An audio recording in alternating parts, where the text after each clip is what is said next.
Semester চলে এলো, তুই এখনো প্রজেক্ট নিয়ে কিছু ভেবে উঠতে পারলি না? অনেক ভেবে দেখলাম বুঝলি, কিন্তু ওই বিন্দুপুর ছাড়া আমার মাথায় কিছু আর আসছে না। সেই এক জেদ ধরে বসে আছিস। আরে আজ বাদে কাল প্রজেক্ট সাবমিশনের লাস্ট ডেট, তুই কবে যাবি আর কবে সাবমিট করবি? আরে সব হয়ে যাবে, এই কাল সকালে ট্রেন ধরবো। তুই একবার ছবিগুলো দেখ, দেখেছিস কি দুর্দান্ত স্কাল্পচার গুলো। তোকে বুঝিয়ে লাভ নেই জানিস তো, যা খুশি কর। সন্দীপ আমার ক্লাসমেট, ও বরাবরই এরকমই। আমি আবার একটু খামখেয়ালি স্বভাবে, যদিও ওর এই কথাগুলো হাড়ে হাড়ে সত্যি তা এখানে এসে টের পাচ্ছি। ফোনটা বের করে গুগল ম্যাপটা দেখছিলাম, হঠাৎ কোত্থেকে একটা ছেলে এসে বলল, কি দাদা, কোনো সমস্যা নাকি? ছেলেটার দিকে তাকালাম, নেহাতি ছোকরা গোছের। আমি ভাবলাম ভালোই হলো, লোকাল লোক এসে যদি একটু হেল্প করে তাহলে তো ভালোই হয়।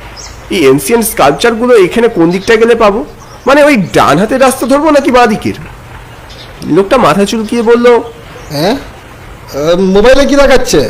আরে ভাই দেখবো কি, এখানে ঠিকঠাক নেটওয়ার্কটাই আসছে না। কই দেখি। ছেলেটা আমার হাত থেকে ফোনটা নিয়ে ঘুরিয়ে ফিরে দেখতে দেখতে হঠাৎ ফোন নিয়ে ছুটতে শুরু করলো। এই এই কোথায় পালাচ্ছ? এই এই দাঁড়াও দাঁড়াও, ফোনটা দাও, ফোনটা দাও আমার। ছেলেটা প্রাণপণ ছুটছে, আমিও ছুটলাম ওর পিছন পিছন। ঝোপ জঙ্গল ফেলে লাল মাটির রাস্তা ধরে কতক্ষণ ছুটেছি খেয়াল নেই। খেয়াল পড়লো যখন, তখন দেখি আশপাশে সবকিছু যেন কেমন বদলে গেছে।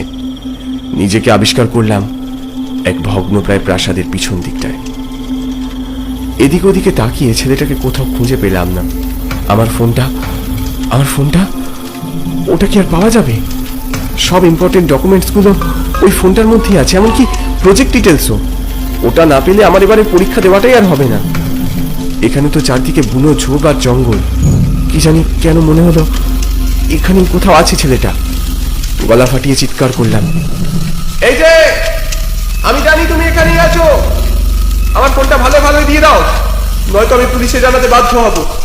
না, কোনো সাড়া নেই।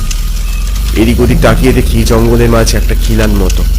খিলানের চারদিকে আগাছা আর বুনো ঝোপ জঙ্গল, তার মাঝে পুরো শ্যাওলার আস্তরণ। মোটা গম্বুজে পাকিয়ে উঠেছে আগাছা, কেমন যেন অন্ধকার স্যাঁতস্যাঁতে জায়গাটা। আরো একবার চেষ্টা করলাম, এই যে, আমি জানি তুমি এখানেই আছো, তুমি কি বাইরে আসবে নাকি আমি ভিতরে যাব? ঠিক তখনই ভিতর থেকে উদ্ভ্রান্তের মতো ছুটে এলো সেই ছেলেটা। মাথার চুলগুলো উস্কো খুস্কো, একটা ঢোক গিলে ভয়ার্ত স্বরে বলল, এই জায়গা একদমই ভালো নয়, এক্ষুনি এই জায়গা ছেড়ে পালান। আমার ফোনটা কই আগে বলো, তোমায় আমি পুলিশে দেবো ইডিয়েট। নিজে বাঁচলে বাপের নাম, যান গিয়ে আপনি গিয়ে মরুন। ছেলেটা আচমকা আমাকে ধাক্কা দিয়ে সরিয়ে ছুটতে ছুটতে কোথায় চলে গেল। আমি ছেলেটার পিছনে ধাওয়া করতেই যাচ্ছিলাম, হঠাৎ দেখি ঝোপের মধ্যে কিছু একটা পড়ে আছে। উফ, বাঁচলাম। দেখি আমার মোবাইলটা পড়ে আছে সেই ঝোপের মধ্যে। বেটা পুলিশের ভয় পেয়ে মোবাইলটা ফেলে পালিয়েছে, আর যাওয়ার সময় কি নাটকটাই না করলো। যাক যাক, পেয়ে তো গেছি। মোবাইলটা তুলতে যাচ্ছি, হঠাৎ পায়ের শব্দে চমকে উঠলাম। আমি চোখ তুলে তাকিয়ে দেখি সন্দীপা। ওকে দেখে আমি অবাক হয়ে গেলাম, ওর অদ্ভুত পোশাক। সন্দীপা, তুই এখানে? এসব কি পড়েছিস? উত্তরে সন্দীপা শুধুই হাসলো।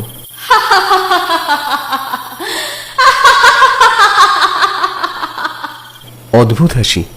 আরে খেপে গেলি নাকি? কেন, আমি কি আসতে পারি না? ইচ্ছে হলো তাই চলে এলাম। সে তো বুঝলাম, কিন্তু তুই জানলি কি করে আমি এখানে? বাই দ্য ওয়ে, তুই আজকাল অন্তর্যামী হয়ে উঠছিস নাকি?